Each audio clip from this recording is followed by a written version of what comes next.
Ito na ang mabibilis na balita sa bansa. Patay ang isang lalaki sa Maynila matapos saksakin ng kanyang kapitbahay habang nagiinuman noong salubong sa bagong taon. Ayon sa salaysay ng saksi, naging makulit ang suspect nang nakainom na.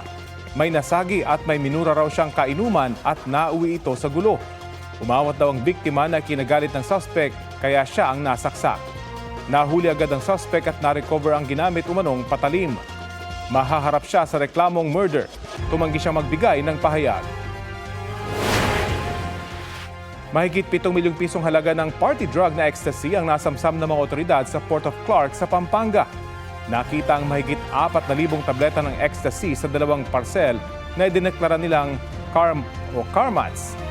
Galing sa bansang Australia ang mga parcel at dadalhin sana sa consignee nito sa Davao City.